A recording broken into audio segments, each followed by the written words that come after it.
parental consent before allowing a student to seek counseling. So clearly the director here has stated what I'm assuming is the fact, and that being the case, then obviously they're doing the right thing, and we can't pursue it or shouldn't pursue it any farther, I guess. That's my opinion. Comments? Dave? Through you, Mr. Chair, somewhere through this discussion, I understood that the separate board has a different view of this procedure than the Grand Erie board. Now, I can't tell you where I picked that information up, but somewhere along the line, it's a different view. That's what I understand. Well, I mean, I'm seeing some discretion on this because certainly there was information that I got, which was that some school boards could do the first counseling session, that they would take the risk on themselves that they would do a counseling session without parental consent. But then if it went on beyond that, then it did need parental consent. So I think there is some wiggle room here, but I'm not sure where the board really should be going on it. So, Jim, Charlie, Jim. Mr. Chair, I guess I feel at this point we probably shouldn't pursue any further activity on it. I think we've done our due diligence, and the board has responded. I certainly don't feel we should be challenging their position at this point. I appreciate that they responded quickly and that it was the director that got back to you. Doesn't come from any higher than that, other than from the board chairperson, let's say. And so I'm satisfied that we've pursued this, and we'll just do the best that we can within the system as it is. That's my position. Charlie? Well, I read this letter from Brenda, and Mr. Chair, I believe what she is saying is the policy of Grand Erie, and I guess 15 years as a school principal elementary, it would just never happen where counseling services would be provided to any student at an elementary level without parental consent. I mean, I don't think any parent wants to find out on the street or from their 5-year-old or 8-year-old that I've been getting counseling for this, that, or other without a parent even being made aware of it. So I know that parental consent is obtained first. And again, I don't know anything about the separate board, what their policy is.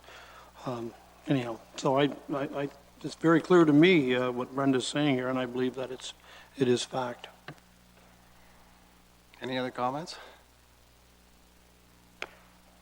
Okay, I think we'll have to follow what Jim says, and basically it's interesting, but there's not really a lot we can do about it, so, or possibly should be doing it. So if we could move on to the email from Jim Oliver with respect to raccoon calls, 5C. Any questions or comments? Jim? Thanks, Mr. Chairman. I don't want to comment. All of the material is, I think, pretty well laid out there. I just want to say to Staff Sergeant Joe, thank you very much for making the contact. I think he had the coincidental opportunity to speak to M&R people, and that's exactly what we wanted to get from the horse's mouth, so to speak, what the procedure and protocol is for private landowners. So I think for anyone, I don't know, are our minutes, are our agendas put on are they publicly on the county website, so if someone was interested, they would be able to find this same material? Yes, our minutes are on the county website. Okay. But the way I understand this, it would still be that you can't dispatch something in urban areas unless you're a police officer, that the bylaw would prohibit that. But outside of urban areas, it would be fair ball. As long as they followed all the firearms regulations and the municipal bylaws, and that the raccoon was a threat to them or their property or their animals, they could, but err on the side of caution, they should call us. Yeah. One more call for service, Jim. I think the important thing, though, Mr. Chairman, for rural landowners is, or rural residents, I guess they don't have to be a landowner, but that they have the right, if you like, to make that call as to whether that animal is a threat to them or to their family or their livestock or their property. In other words, getting in the rafters of their house or getting in the chicken coop or whatever it might be. The property owner has the right to make that call. And would be, if you like, protected by the law if they chose to dispatch that animal. Other comments? And I think that's fair, because you don't know when you see a raccoon whether it's got rabies or not, and I think in lots of cases you have to assume that it does. So, any other questions or comments? If we could move on to 5D, the OAPSB has put out a bylaw change for your perusal, and basically what it is and what they've done at the annual meetings up to this point is that every single board member across the province who is a member of the OAPSB has the ability to vote at the annual meeting, and they really want our input now as to whether it should be one board, one vote, or continue on with the status quo, which is everybody in attendance votes. So I was looking for direction about where we're going to go with that. Dave? I think it would be much better if it was one board, one vote. A board could stack a vote with half a dozen members or whatever the number happens to be, especially if they had a particular interest in the bylaw. And I think it would be much more fair if it was one board, one vote. Other comments? Jim? I think I concur with that, Mr. Chairman, and I know between yourselves and our other members of the board, we are represented typically at those meetings, at least by one person, and as long as that's the case, then I think the one board, one vote policy is probably the best. Not only for the reason that Dave cited, but I think that's a good reason. Yeah, I think it is too. Dave? Yes, Mr. Chair, and at the Zone 4 meeting, we discussed this, and the problem is some of the smaller boards that don't have the finances can only send one if they want a particular issue, so it makes it fair for the smaller boards versus the larger boards, and the ones that are in the larger communities, the urban communities. So it is the fair way to do it. Charlie? I agree with what, I concur with Dave, and when I did read this, and I know very little about this board yet, on page 19 of our agenda, it says that a police services board is legislatively expected to act with one consensus-based voice. It is a police services board, rather than the individual members that are members.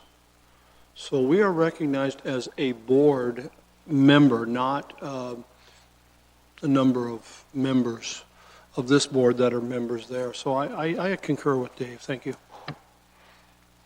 I think we're all on the same page on that. So I think I'll just vote it online, one board, one vote per board, and I don't think we need a motion to do that because we are all thinking the same way. So if we could move on to the email from Eli with respect to the spring conference. The theme of the spring conference is preparing for a new Police Services Act. They have a draft agenda. It's later than normal. It's June 21st to 24th. And historically, we've sent 1, 2, or 3 members, depending on the situation. There are lots of topics here that would be of interest to the board. The commissioner is speaking. The OPP head of technology will be speaking to give an update of the new toys that we get very slowly.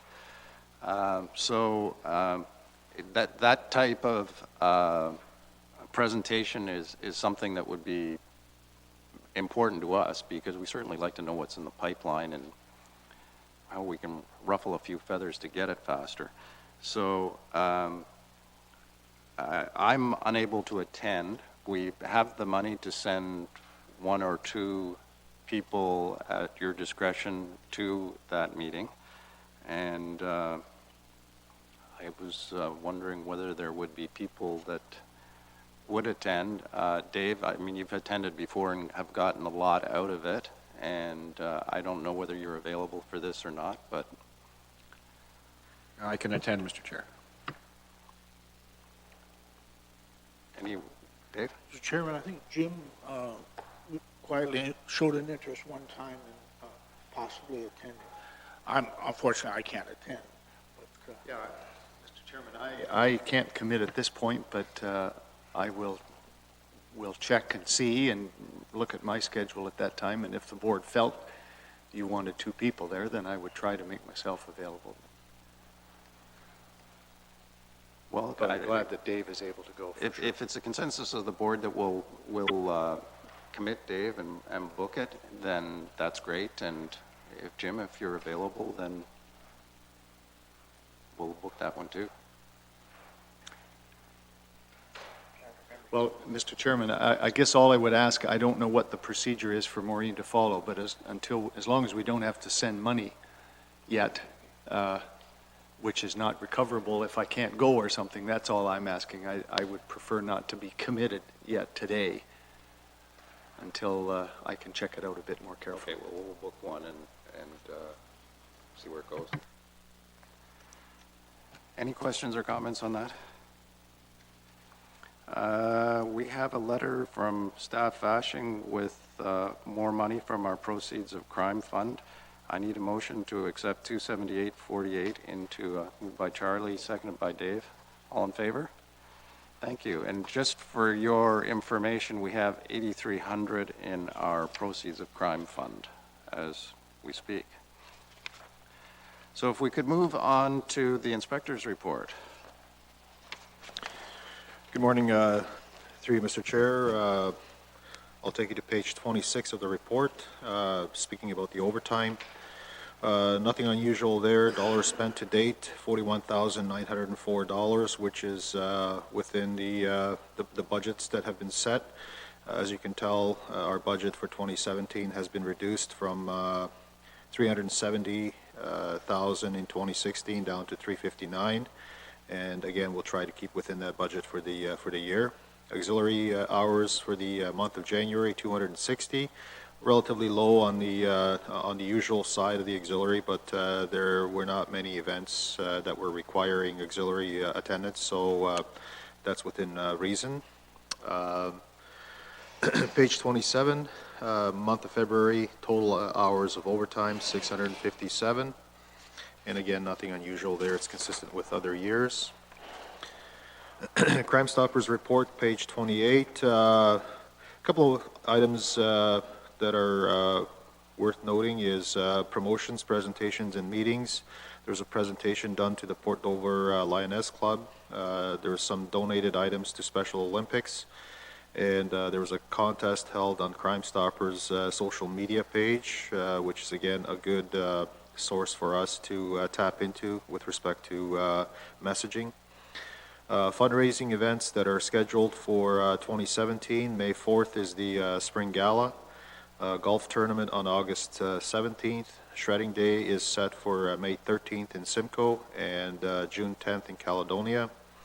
And if just for the members, if you know of somebody that is interested in coming onto the board is actively seeking new board members, just in case there's any interest in the community. With respect to the crime stats, I'm going to skip over the report and go to page 34 for the local stats. Unless somebody has any questions pertaining to the first 2 or 3 pages of the report. It's relatively the same as what I'm going to report on. So with respect to all violent crime, which is page 34 of the report, nothing significant to add to it. We had 27 all violent crime reports, slightly down from January and consistent with previous years.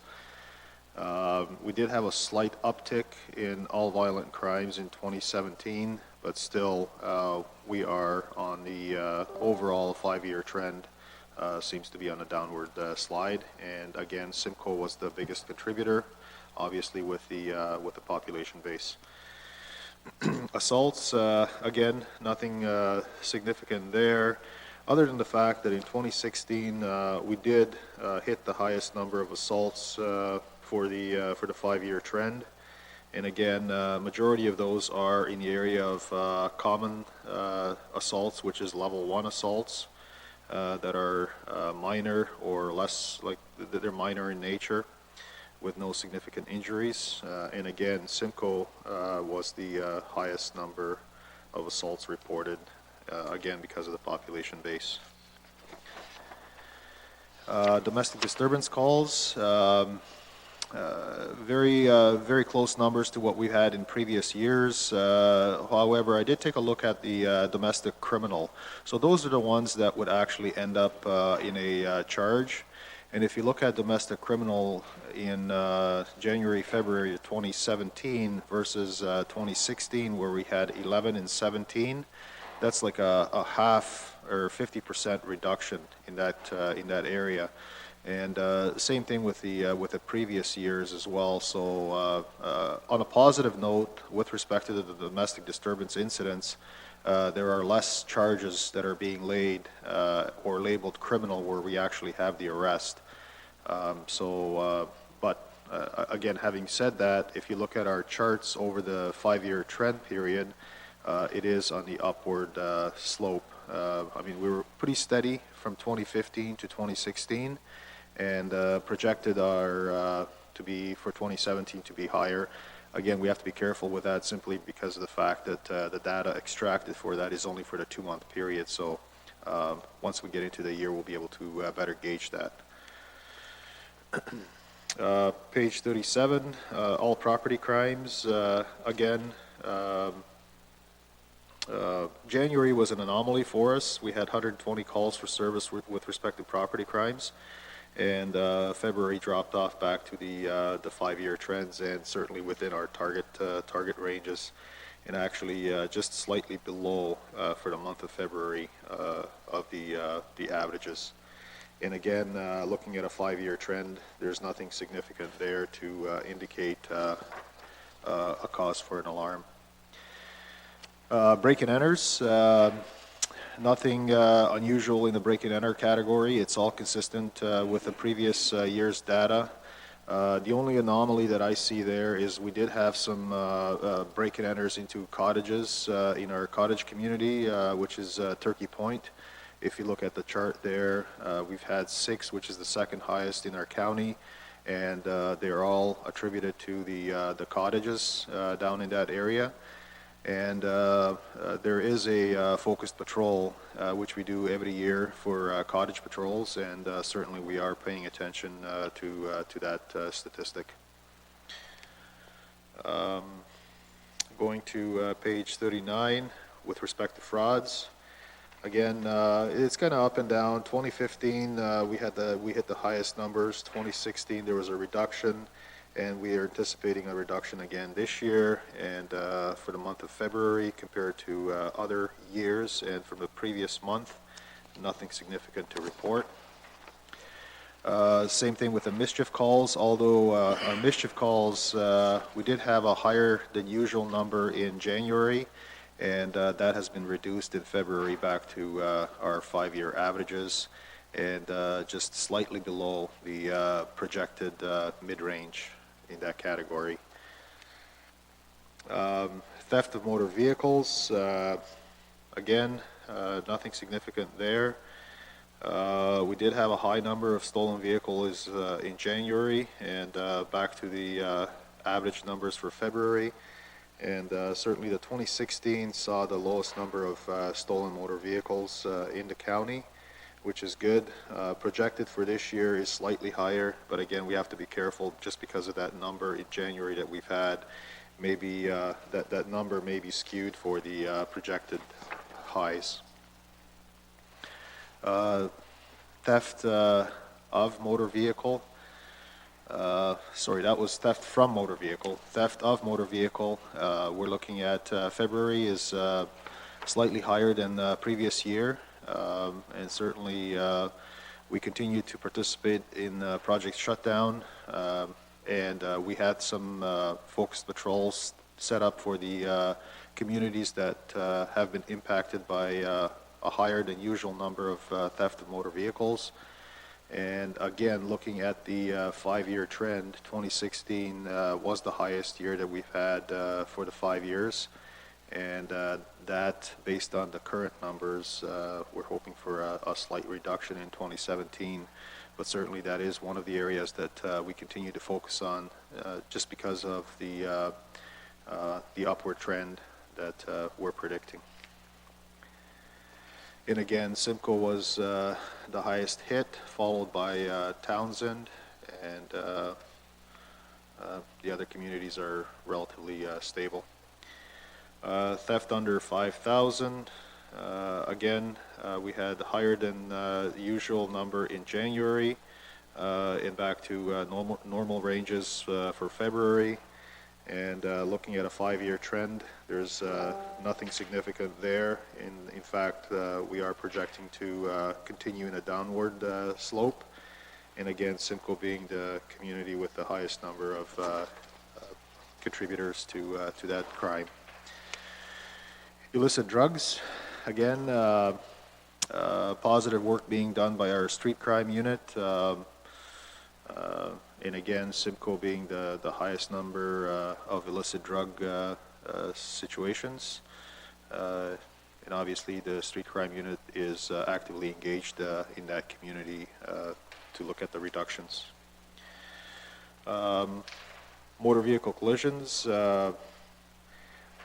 Again, looking at February, we did have a slightly higher than previous years. Weather may have been a contributing factor to that. Usually, animal collisions are a little higher in that month, and but certainly there's nothing significant other than the fact that the overall collisions are slightly higher than previous years. 9/11 hang-up calls, again,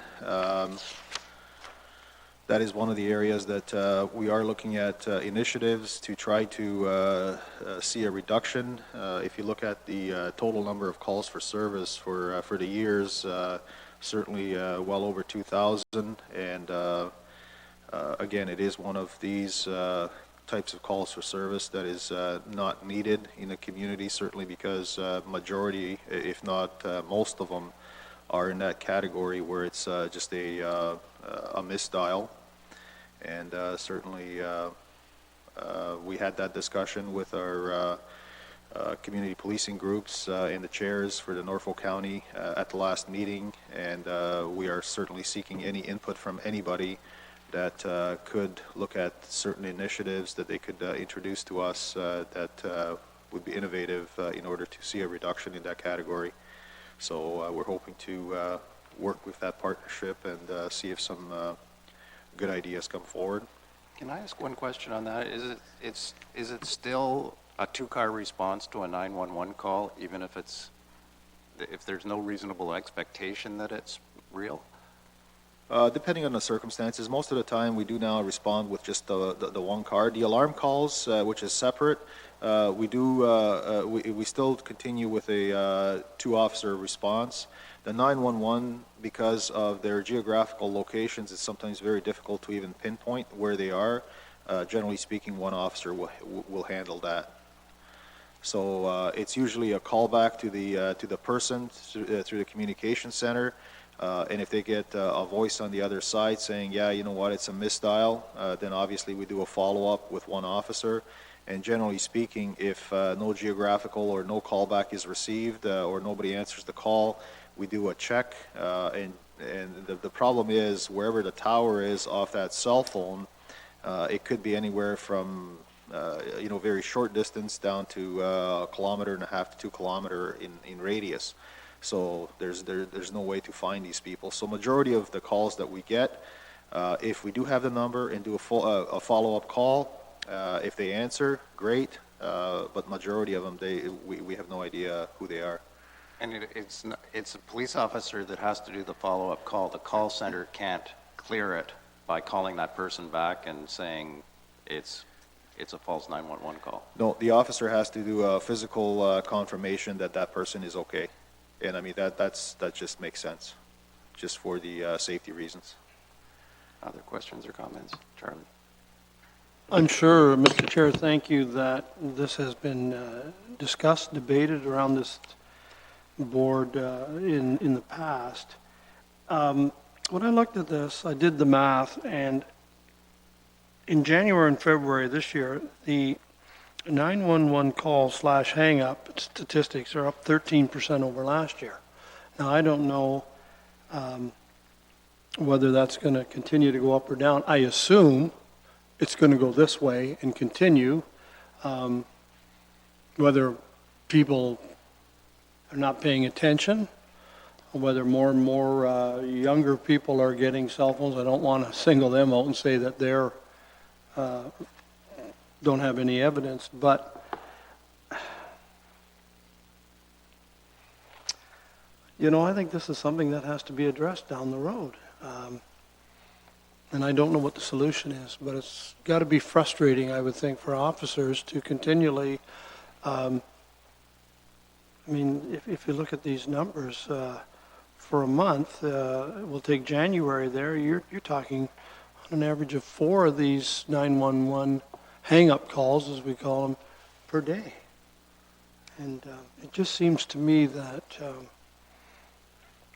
I know there will be a situation where somebody is called and for some reason didn't speak to dispatch and they were an emergency situation. I'm not suggesting for a moment that that hasn't happened, but I have personally pocket dialed myself in one instance. Everything went well, but after I talked to dispatch and assured them I was fine and they knew where I was calling from,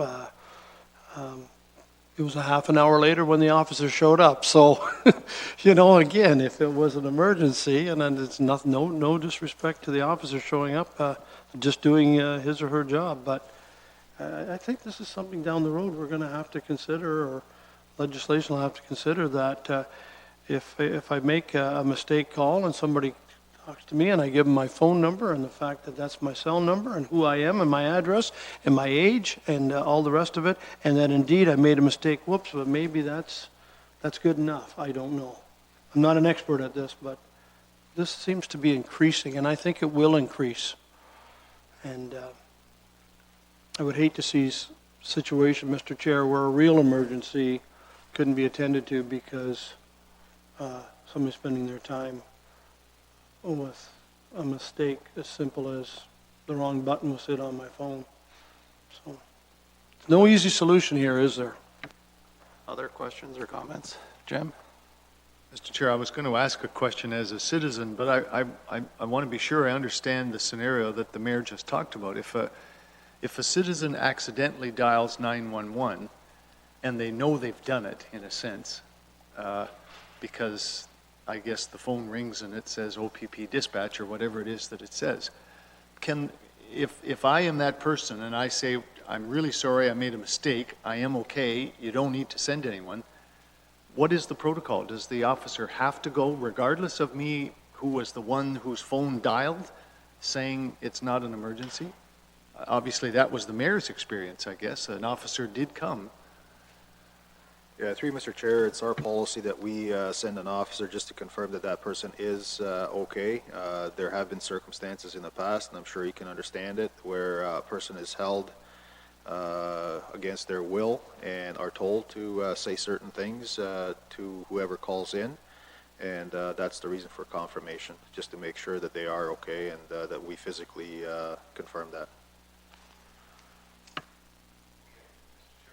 Question as an uneducated citizen was going to be, and I've often wondered about this, with today's cell phone technology, does any person who has a phone anywhere, basically, if they dial 911, it will go through? even if you, I mean, regardless of who your cell phone provider is or any of that sort of thing. Like, I've never done it. I've been curious to know if I'm out in the middle of the boondocks somewheres and I needed help and I dialed, will my cell phone necessarily work to get the OPP dispatch? It'll get the 911 dispatch, which I believe they're located up in North Bay or Sudbury. Okay. So they're the ones that actually handle all 911 calls, and then it goes to the police service of jurisdiction that they follow up with and dispatch the call to. But all your 911s are, they go directly to the 911 center. So every cell phone provider, in other words, every service provider has somehow agreed that they will process 911 calls when they're dialed, regardless of what sort of cell phone service that customer has, I guess. That's really what I'm asking. That's correct, Inspector, yes. is doesn't matter whether I'm with Bell or Rogers or I bought one at the store and I've just got a $50 card built into it. If I dial 911, it's going to work. It'll go through, yes. Okay. And similarly then, sorry, Mr. Chairman, but another thing I'm always curious about, does the technology now know within, I think I heard you say 1.5 kilometers or so, where my physical location is, regardless of whether I'm able to communicate it? I might be lost. I might not know where I am, but I can dial 911. And that technology will locate me within a certain degree of accuracy. That's the second question. Yeah, that's correct. It's all based on the towers and which tower that cell phone is being pinged off of. So, I mean, we've had used them in the past in an attempt to locate certain persons in the emergency situations, and it does work quite well. But other times you're into like 1.5 kilometer radius, which could be very difficult depending on where you are. So it all depends on the cell towers. I have a question to follow up on that. Is, the way I understand it, if a person has phone or has locate on, that another person, like I can follow my kids walking home after work because it will show an arrow of exactly where they are on a GPS map. But they tell me that bad guys can hack that too, that it wouldn't necessarily just be the parent following where it is. So I guess my question is, can the OPP use that phone locate to exactly pinpoint using that feature of the phone? And is it true that other people other than parents following where their kids are, with their kids' consent of course, can get that information too? I'm not a techie guy to be able to tell you that. I can tell you that from my experience, we have used texts in order to locate people to a very specific areas in the past. I don't know about other people that, I mean, I guess you can hack anything these days, so I'm sure there's ways to do that, but I'm not 100% sure on that. I know from our perspective, for investigative purposes, we've done that. Okay, I guess I'm not seeing any really good solution here, but any other questions or comments on 911? Jim? Mr. Chair, before we leave it then, and we've probably asked staff this question before, of the, whatever it is, say, the projected full year trend of between 2155 and 2620, let's say. So in other words, 2,400 911 calls over the course of the year. Do we know what percentage of those are false alarms or accidental pocket dials? I would say they're well within 95 Okay. plus percentile. I was afraid that might be true. So, Mr. Chairman, I don't remember in my short time on the board whether we have proactively tried to notify our citizenry, put out through an ad campaign or whatever, how many of them there are, how unnecessary they are, how much they put the real public at risk, and how much they cost as taxpayers. And even if that's all we did, every year for a couple of weeks is have a blitz campaign through the media and other means to remind the public to be more cautious about these wasteful 911s. I think it would be money well spent, I believe.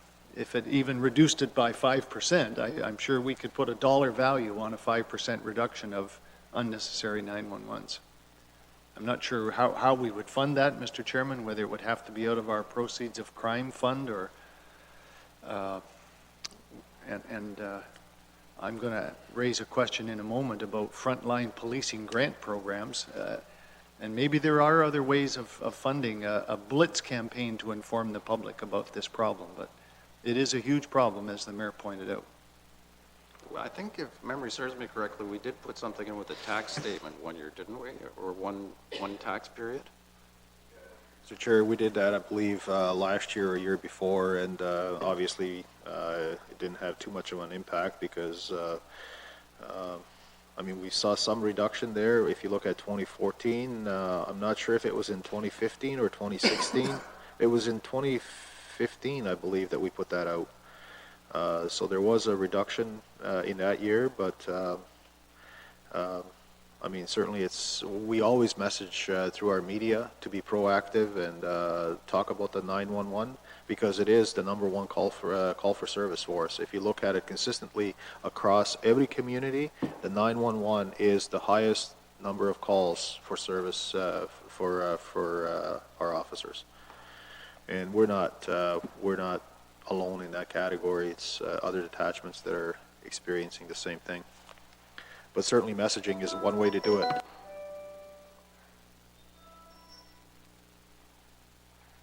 Go ahead, Dave. Mr. Chair, the ultimate fix would be fines, but that's a very, very slippery slope to go down because the real emergency might get caught up in that, but the ultimate solution would be fine. And it is done apparently out west and in the U.S. in some states, but something maybe we should look into. Mr. Chair, I have explored that with the bylaw, Mr. Fritz, and there's really no appetite for it. There's no real cases in province of Ontario that have used that. The other issue that you have with that, as we have with the false alarm calls, you have a specific business or a residence that you can tax it to.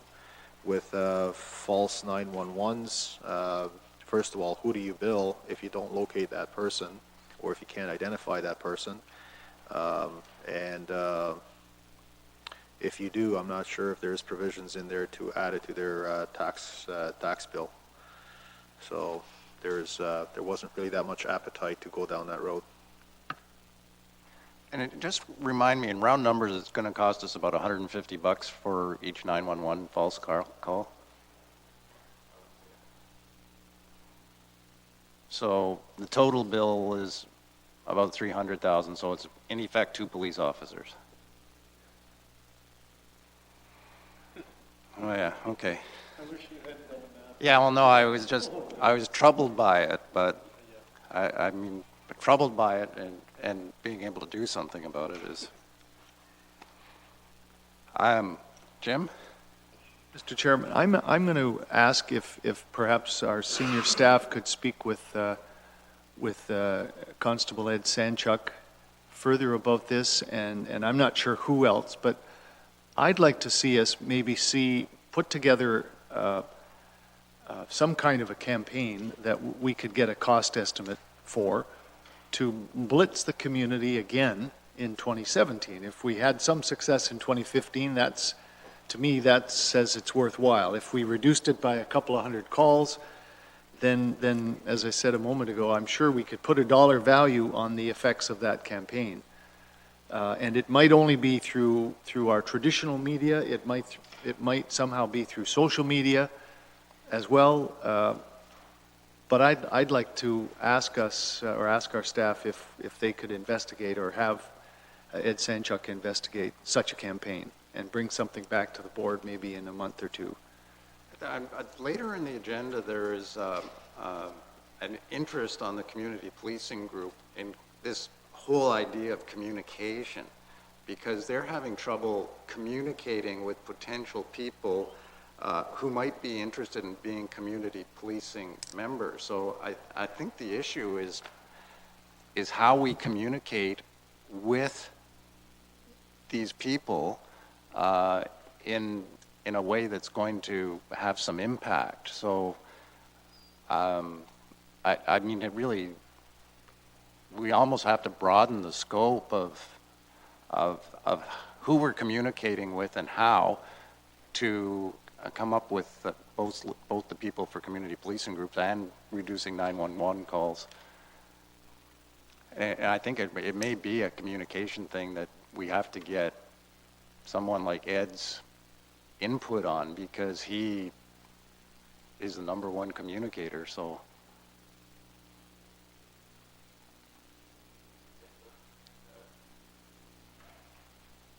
As messaged in the past about it, so yeah, for now, that's all we can do until we find perhaps other innovative ways to see a reduction there. Jim, are you okay with that? I certainly am, Mr. Chairman. And maybe this is as good a point as any to ask about this frontline policing grant program that we all received the copy of a letter within the last couple of days from Maureen, and thanks for that. I have no idea whether a 911 information campaign would be an eligible type of expenditure under that program, and whether staff know that much about the criteria and the eligibility and that sort of thing yet. But I'm not suggesting we spend a whole lot of our own money, so to speak, on a campaign. But if there are avenues like this, or even our Proceeds of Crime Fund, that's what I'm asking about, I guess. So whether this one is this frontline policing grant program, which has been announced, and you've got until the end of April to apply, and do you think this might be an eligible type of project in terms of a communication campaign around 911? Yeah, through Mr. Chair, I would have to research it. Yeah. I believe that's for extra officers in the community, which we used to have under 1,000 officers program that we opted out of. But I would have to do a research on it to see exactly what qualifies there.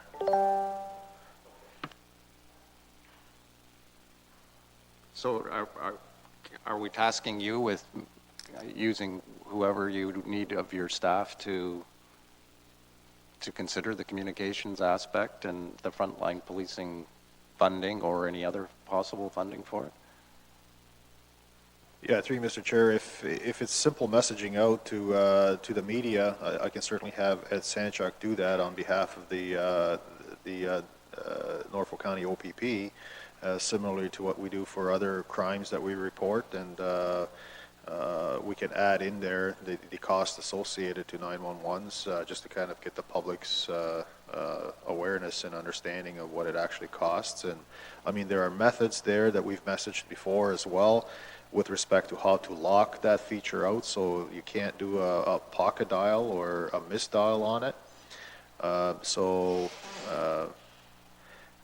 Again, it's that technology piece that we have available, but a lot of people opt not to use it for whatever reason. So again, we'll message that out, and certainly I can speak to Ed and our analyst and prepare a report for him to message out.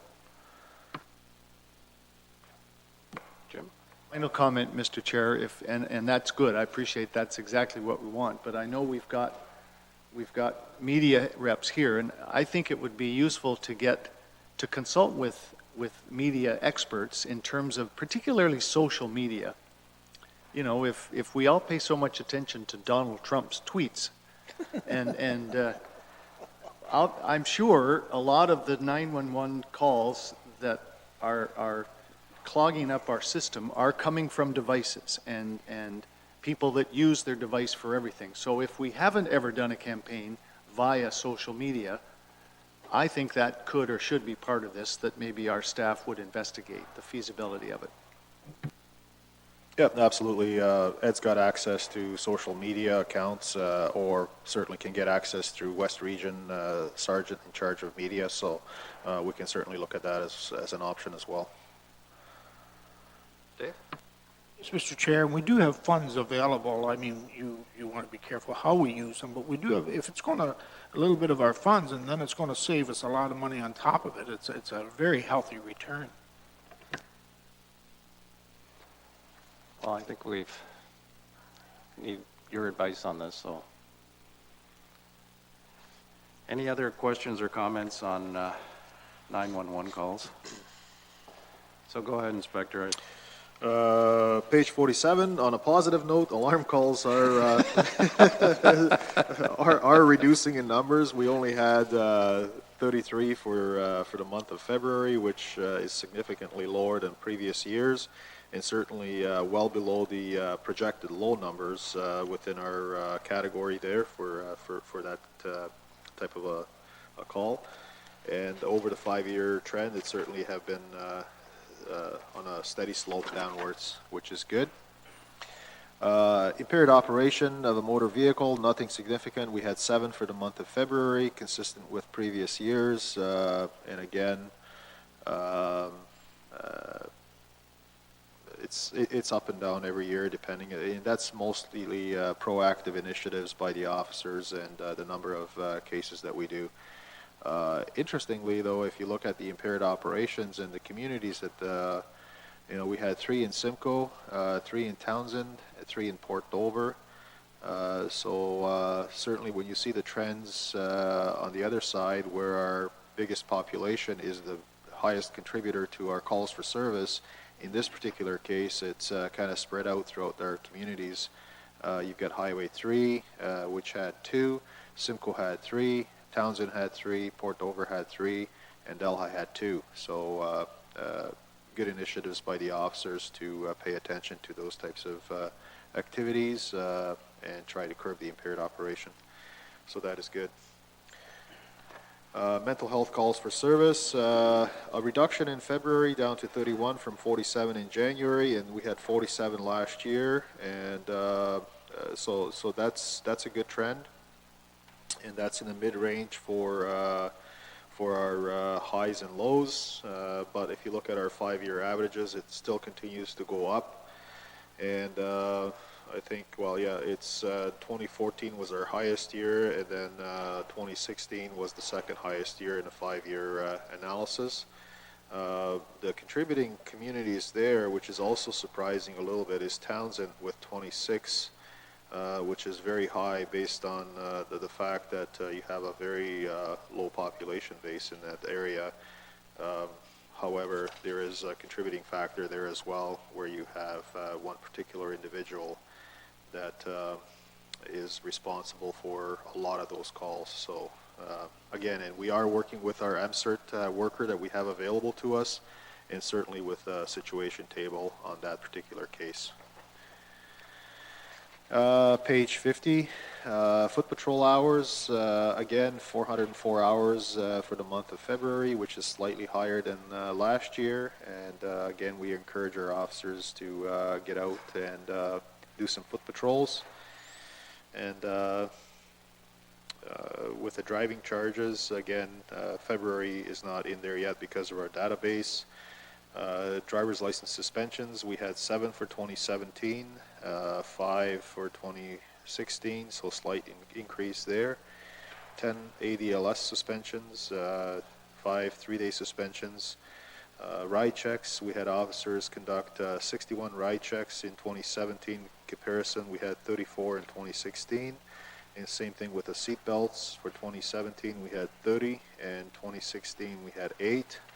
Which is good. The officers are out there and doing what we're asking them to do.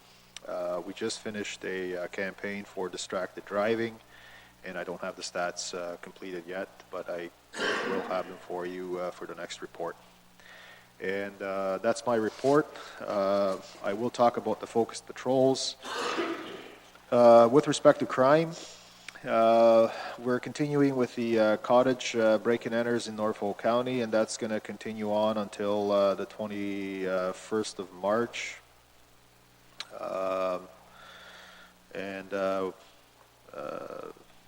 Again, we had some issues in Turkey Point, and we'll take a look at those to see some of the causal factors there and what follow-up is being done. We had one at Simcoe Town Center, which is now closed. No CDSA activity has been noted, and the officers have conducted foot patrols there. We have traffic open, concession 7 in Townsend, which ran until the 17th of March. This is with respect to vehicles doing burnouts and speeding on concession 7 in Townsend. And there's another one for speeding on Culver Road, and that was closed as well on the 23rd of March. Speed spike studies that we have conducted, East Church Street in Waterford, which is the school zone. It has been, the speed spy has been conducted there on the 28th of February. The information that we gathered through that is that it's not a problem and there will be no focused patrol in that area. Culver Street, 6th of March, has been identified as a problem area and focused patrol has been initiated. Duncombe Road in Waterford, which is a school zone, speed spy was conducted on, or will be conducted, or has been conducted, and I'm just waiting for the results there to see if focused patrol is required. And Mr. Chair, that's my report. Questions for the inspector on his report? Questions for the inspector on any other subject? Seeing none, if we could have a motion to adopt his report. Moved by Dave, seconded by Dave. That's easy. All in favor?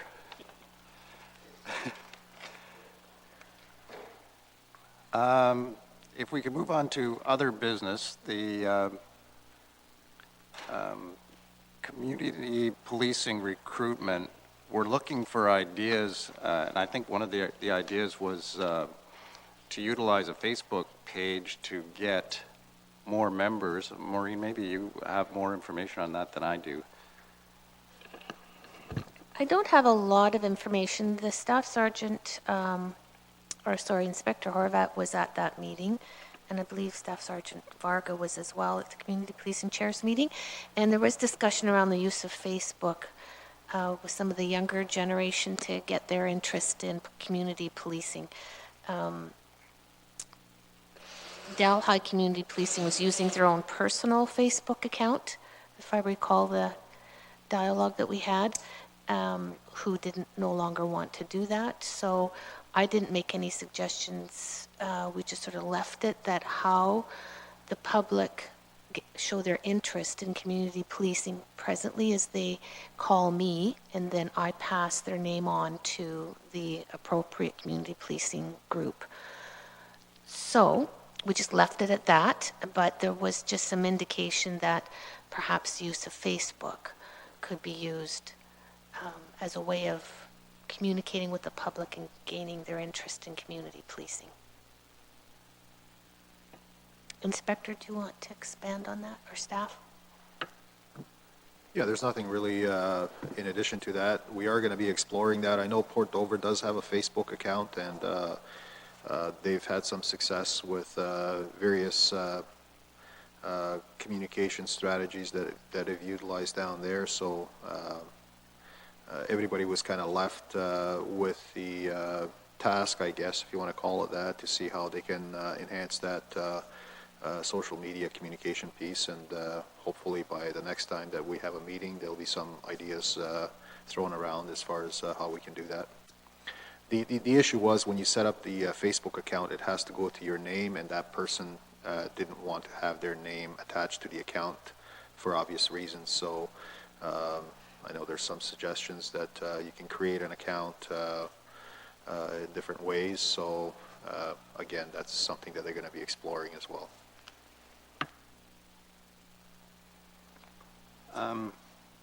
Does Constable Sanchuk have a big Facebook page with a lot of followers from Norfolk on it that he uses for communication with the public? Through Mr. Chair, that's pretty restrictive as far as who can have those accounts. I'm not 100% sure exactly what accounts he does have. I know all our communication has to go for those social accounts or social media goes through Dave Rector, who's the sergeant in charge of the entire media side of the house. So I don't believe that he does have his own personal through Norfolk County Detachment that he can access. I think it's all filtered, but they're kind of looking at ways to let others into that technology piece. I know that Dave Rector definitely does have social media accounts that are and followers and all of that. Any other questions or comments on this? The other thing was I just wanted to make sure that the April 3rd bylaw meeting was still happening. Is that date, or can we send out another reminder to make sure that it still works for everybody? Jim? Mr. Chair, I know Maureen will confirm that for us, but I'm not sure who's going to attend that, and I don't know how to put this delicately, but I don't think we need our whole board there. This is really, if you look at the context of this, just an opportunity for staff from OPP and staff from bylaw to get together in the same room at the same time once a year to talk about issues and coordinate with one another relative to bylaw enforcement. So it's my hope that you will attend, Mr. Chairman, and obviously Maureen as our recorder, and myself or the mayor representing kind of the council side of the board. But I don't think we all need to be there, and I would suggest that would be not appropriate maybe to have the whole board there. So that's just an observation, although I see we've all been circulated about it. That's all I'm saying, and I didn't know whether the Daves were assuming they are expected to attend or wishing to attend or whatever. I don't know about that. But.